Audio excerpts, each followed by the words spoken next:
Buenos días, buenas tardes, buenas noches, ¿cómo estás? Yo espero que bien. Hoy nosotros tenemos más una clase de Clínica 1 donde vamos a charlar respecto del tratamiento del EPOC y de la reagudización del EPOC. Entonces, vamos a empezar nuestra clase sumamente importante. En esta clase yo trouxe las cosas más actualizadas de 2023, así que presta bastante la atención en esta clase porque es bastante pregunta de examen, o sea, es un tema bastante preguntado en los exámenes. Entonces nosotros hoy vamos a ver el tratamiento de EPOC de una manera bien resumida, de una manera bien entendible y bien fácil. Para entender el tratamiento tenemos que saber la fisiopatología. Sepan que en la fisiopatología tenemos inflamación crónica en el EPOC con cambios estructurales que van a alterar toda la fisiología del pulmón y de sus funciones. Así que vamos a tener estrechamiento de las vías aéreas y destrucción del parénquima pulmonar con disminución del retroceso elástico, por eso que el pulmón no consigue eliminar el dióxido de carbono porque no tiene una obstrucción, así que impide su expiración y dificulta la misma, así que tenemos una limitación del flujo aéreo expiratorio con disfunción mucociliar. Esa disfunción nosotros hablamos en la otra clase que es la misma disfunción que va a facilitar la generación, la infección bacteriana, o sea, genera la inmunosupresión a ese paciente local. Así que predispone a infecciones respiratorias. ¿Cuál es la clínica del EPOC? Y eso sí o sí tenemos que saber, es tos, expectoración y disnea progresiva. Es muy frecuente el antecedente tabaquismo, pero sepan que el paciente con EPOC es un retentor de dióxido de carbónico crónico. Así que va a tener como evolución clínica una destrucción de la trama vascular pulmonar con aumento del atrapamiento aéreo, aumento del trabajo respiratorio con disnea, aumento de la resistencia de las vías aéreas, por eso que va a impedir su eliminación, la eliminación del aire que está en el pulmón, y va a tener hipersecreción de moco. Consecuentemente, tiene alteración de la ventilación, de la relación ventilación-perfusión, así que va a tener un cierto grado de insuficiencia respiratoria a largo plazo, dependiendo de su evolución. Las complicaciones nosotros vimos en la otra clase, pero vamos a repasar las principales que son la hipertensión pulmonar, poliglobulia y la coagulación intravascular diseminada, no, sino que la insuficiencia cardíaca derecha. Yo puse mal acá, es ICD. Entonces, solo para repasar, el paciente POC tiene tos, expectoración y disnea progresiva. Guarden estos tres porque son pilares para nuestro tratamiento. ¿Cómo nosotros hacemos diagnóstico de un paciente con EPOC? Es básicamente con la clínica más factor de riesgo, la espirometría post-broncodilatador, que tiene que tener un índice de Chiffenot menor de 70% del predicho, radiografía patológica y tomografía. Pero lo principal es síntomas, exposición compatible más espirometría. Ese es nuestro diagnóstico triple características que tenemos que saber para diagnosticar el paciente con EPOC. Así que síntomas, factores de riesgo y espirometría es el básico para diagnosticar un EPOC. Recuérdense que la espirometría es menor de 70% del predicho pós-broncodilatación, o sea, el paciente tiene un patrón obstructivo irreversible. Otras pruebas que nosotros podemos utilizar, ya hablamos en la otra clase, pero vamos solamente a nombrarlas acá, es el déficit de alfa-1 antitripsina, rasgo genético, radiografía de tórax, podemos ver el aumento del espacio intercostal, aplanamiento diafragmático, corazón en gota, TAC de tórax, principalmente para enfisema, volúmenes pulmonares de LCO generalmente no se hace, pero si tenemos la disponibilidad, podemos hacer. Gasometría arterial sí se hace justamente para tener una gasometría previa al diagnóstico, o sea, al momento del diagnóstico, una gasometría para ver su evolución y los biomarcadores son básicamente para diagnosticar el tipo de EPOC que tenemos. Por ejemplo, un biomarcador recontra importante en ese caso sería los eosinófilos, porque son a partir de los eosinófilos que nosotros vamos a tratar nuestro paciente con corticoide inhalado o sin corticoide inhalado. Hecho entonces el diagnóstico de nuestro paciente con EPOC, vamos al tratamiento. ¿Cómo nosotros vamos a evaluar y tratar nuestro paciente? Primero, confirmado el diagnóstico con la espirometría, sí, nosotros vamos a evaluar su grado de obstrucción de acuerdo al VEF1. Si el VEF1 está mayor de 80% de GOLD 1, entre 80 y 50 es GOLD 2 y entre 30 y 49, GOL 3. GOL 4 es cuando ya está muy grave y tiene un VF1 menor de 30. A partir de eso, nosotros vamos a evaluar sus exacerbaciones. Les vamos a preguntar, che, mira, vos tuviste cuántas veces internado o cuántas veces tuviste que venir al hospital. Y él te va a decir cuántas veces más o menos en el último año internó o no internó ninguna vez. Entonces, si el paciente tuvo más de 2 exacerbaciones moderadas o mayor o igual a una exacerbación con ingreso hospitalario, o sea, quedó internado, nosotros ya tenemos un paciente que es un paciente exacerbador. Entonces, le vamos a clasificar como E. Si el paciente no internó ninguna vez o tuvo una exacerbación moderada que no quedó internado, entonces el paciente va a ser A o B. En ese caso, en esa actualización del GOLD, nosotros vamos a tener el paciente A, B o E de acuerdo a su exacerbación, sintomatología y también de acuerdo a su flujo expiratorio forzado en el primer segundo. Así que, para diagnosticar el paciente, tenemos que tener clínica, factor de riesgo y espirometría, y para el tratamiento tenemos que sí o sí tener la espirometría y, obviamente, los eosinófilos que ya vamos a ver. Entonces, en ese caso, paciente que tiene mucha exacerbación es E directamente, es el paciente exacerbador, por eso E. Y el paciente que tiene poca exacerbación, o sea, que tuvo ninguna en el último año o una que no fue internada en el hospital, nosotros le vamos a clasificar como A o B de acuerdo a su sintomatología. ¿Qué quiero decir con sintomatología? Es lo que vimos en la otra clase, MMRC o CAT. Si el paciente tiene un MMRC de 0 o 1, el paciente es un A, o sea, es un paciente que está ubicado en el grado A, y si el paciente tiene un MMRC mayor o igual a 2, es un paciente que tiene bastante sintomatología, entonces es un B. En ese caso, ¿cuál es la diferencia? El paciente A es aquel paciente que tiene poca exacerbación y pocos síntomas.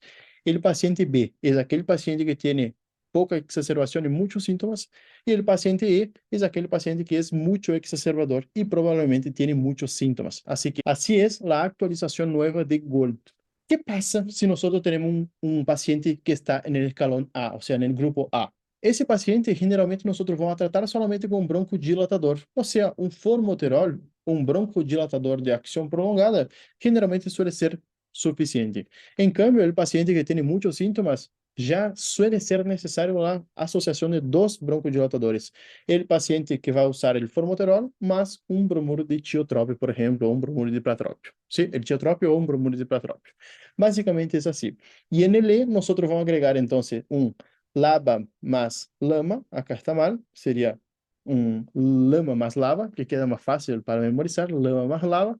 Y entonces vamos a utilizar el formoterol más tiotropio más un glucocorticoide inhalado, que ese puede ser el mismo del arma que nosotros ya vimos, que es un budesonide, becometasona, mometasona, lo que sea. Entonces, en el paciente grupo A, solamente un formoterol, un LABA, un broncodilatador de acción prolongada. En el paciente que es B, es LAMA más LABA, y en el paciente que es E, es LAMA más LABA más X. Básicamente así quedó el tratamiento del paciente con EPOC. Una cosita bien importante acá es saber lo siguiente. El paciente, entonces, nosotros vamos a hacer el diagnóstico, evaluación del GOLD y los síntomas, el manejo inicial, y después nosotros vamos a ajustar sus medicación de acuerdo a su necesidad, porque no es lo mismo un paciente que nosotros al inicio diagnosticamos con un A y él evoluciona a un B. Entonces, en el A empezamos solamente con el broncodilatador, con el formoterol, después pasamos al B, que es el bromuro de pratropio más formoterol. Básicamente es así, pero en líneas generales, lo importante acá es saber eso que está escrito acá. Si el paciente tiene predominio de disnea, nosotros vamos a empezar o lama o LABA, ¿sí? Al inicio, lama o LABA, pero generalmente formoterol suele ser lo ideal para estos pacientes. Entonces, paciente empezó con muchos síntomas, tiene mucha disnea, vamos a empezar con formoterol, por ejemplo. Si a la segunda consulta el control el paciente no mejoró mucho o sigue teniendo mucha sintomatología, ahí sí nosotros, ahí sí nosotros podemos agregar el tiotropio. Entonces, el paciente estaría utilizando un formoterol más un diotropio.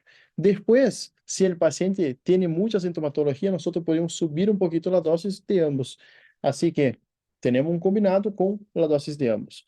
Si el paciente tiene mucha exacerbación, o sea, es un paciente E, ahí sí, nosotros vamos a empezar LAMA o LABA, la misma cosa, LAMA o LABA. Si el paciente entonces tiene una eosinofilia en sangre menor de 300, nosotros utilizamos LAMA más LABA. Si el paciente no mejoró, pero tiene una eosinofilia entre 100 y 300, vamos a utilizar LAMA más LABA más X.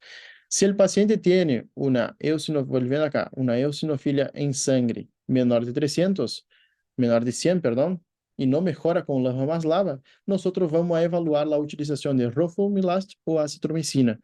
Acitromicina para exfumadores y roflumilast para el paciente con bronquitis crónica. Entonces, en resumen, lo que cambió para este año fue lo siguiente.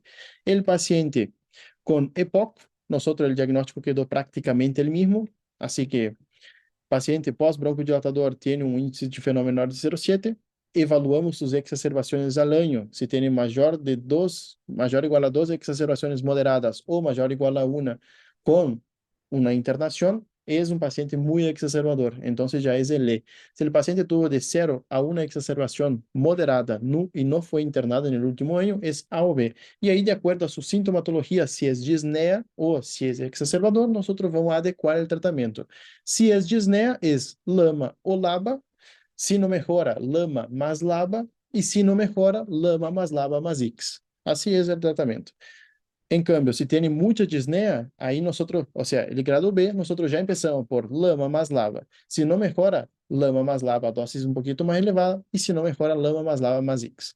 Básicamente es así el tratamiento. Bueno, no mejoró con LAMA más LABA más X, roflumilast y acitromicina si el paciente es un exfumador. ¿Cómo se da la acitromicina? La acitromicina nosotros vamos a utilizar 250 miligramos día o 500 3 días a la semana. O sea, lunes, martes y viernes, el paciente va a tomar acitromicina, lunes, martes, viernes. No toma todos los días. ¿Por qué no va a tomar todos los días? Porque es una dosis profiláctica. Esa dosis evita que el paciente tenga neumonías por cuenta de esa disfunción mucociliar, por cuenta de esa patología. En líneas generales, el tratamiento de EPOC es este. Y fue eso lo que cambió en el GOL de 2023. Así que tenemos que enfocar mucho, no olvídense las medidas higiénico-dietéticas, que es el abandono del tabaco, rehabilitación pulmonar con kinesioterapia, actividad física, oxigenoterapia domiciliaria, si necesario, de acuerdo a algunos parámetros que nosotros vamos a ver en la clase Plus, y la VNI, que es la ventilación no invasiva, sería el CPAP o BIPAP, principalmente para ayudar a la expiración. Tiene presión positiva y presión expirativa. Es un poquito molesto de utilizar, pero puede ser muy eficaz a los pacientes con EPOC. Tratamiento quirúrgico, ahí sí podemos hacer en los pacientes enfisematosos la buliectomía, que los pacientes enfisematosos tienen formación de bulias por cuenta de la destrucción del parénquima pulmonar. Podemos hacer la cirugía reductora de volumen pulmonar, que sacamos una parte que tiene el paciente enfisematoso, trasplante de pulmón y intervenciones broncoscópicas como válvulas endobronquiales y coilos intrapulmonares. O sea, si el paciente no mejoró con toda la farmacología y no mejoró con nada y está todavía progresando, podemos hacer el tratamiento quirúrgico. Muchas de las veces el coius, el resorte, ¿sí? Como si fuera un stent, pero ese stent está contraindicado por cuenta de las complicaciones de perforaciones de bronquios. Así que hay que evaluar el riesgo-beneficio para evaluar su tratamiento quirúrgico. De manera puntual, el tratamiento del EPOC es este. Tenemos el tratamiento farmacológico, no farmacológico y quirúrgico. Farmacológico A, B y E, de acuerdo a su volumen respiratório y exacerbaciones y grado de disnea. Después, no farmacológico, recuérdense siempre del tabaco, sí o sí tabaco, el humo ambiental y también relacionado a actividad física. Y el tratamiento quirúrgico se reserva a los pacientes muy graves que son diagnosticados muy tempranamente, ¿sí? Bueno, ahora vamos a pasar a la parte de la exacerbación del EPOC. Quiero que fíjense y miren acá una cosita. Un paciente EPOC normal es aquel paciente que tiene disnea crónica, pero consigue convivir con eso. El paciente en exacerbación en un EPOC tiene un empeoramiento agudo o subagudo de los síntomas y de la función pulmonar. Así que va a tener aumento de la tos, aumento de la disnea y aumento de la expectoración o cambios de la expectoración, como nosotros ya habíamos visto y hablado en la otra clase, que nosotros hablamos que si el paciente cambia su expectoración, su cantidad, su o sea, las características de su expectoración, si quedó más amarilla, si quedó verde, color, lo que sea, entonces ese paciente puede estar evolucionando con una infección pulmonar y recuérdense que siempre, siempre nosotros tenemos que recordar que el paciente POC tiene disfunción mucociliar, así que puede facilitar la infección bacteriana de ese pulmón. Entonces, el paciente con exacerbación de EPOC, sumamente importante clasificar en leve, moderada y grave, por cuenta del tratamiento. Nosotros vamos a tener criterios para la exacerbación de EPOC, que son los criterios de Antoniense.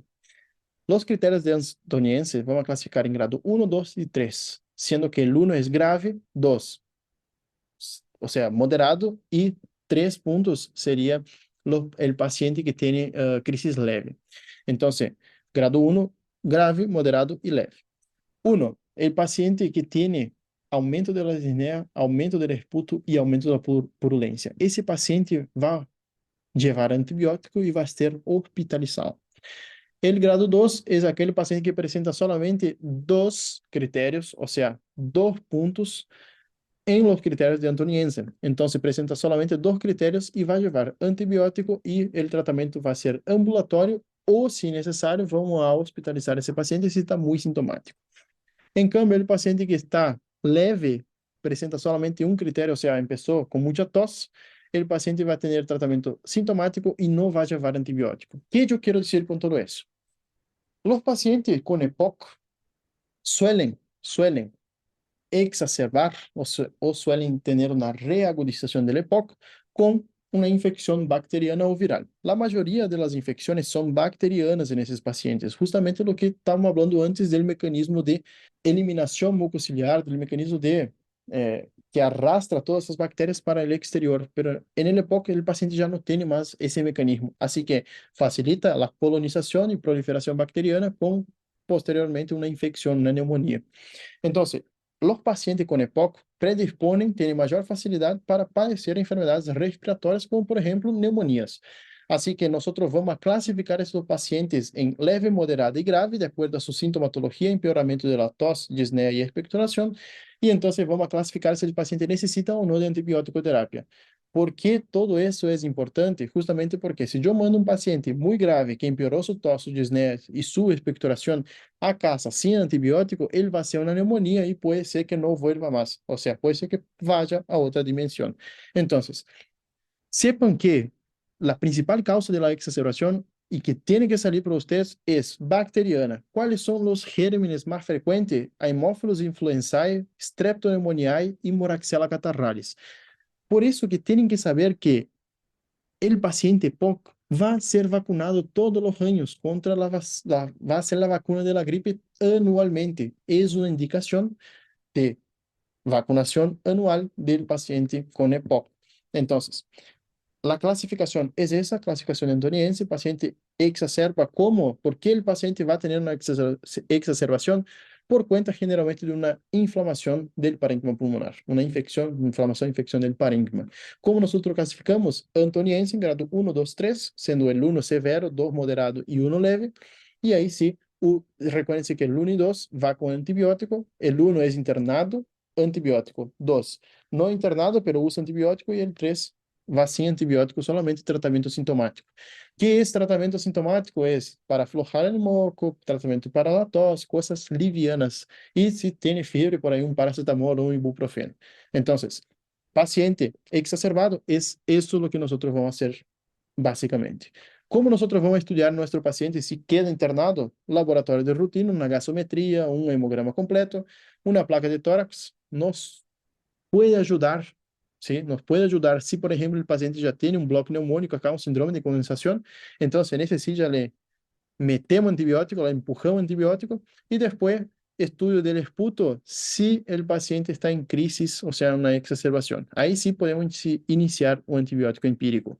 La espirometría, recuérdense que no se hace cuando el paciente tiene una exacerbación.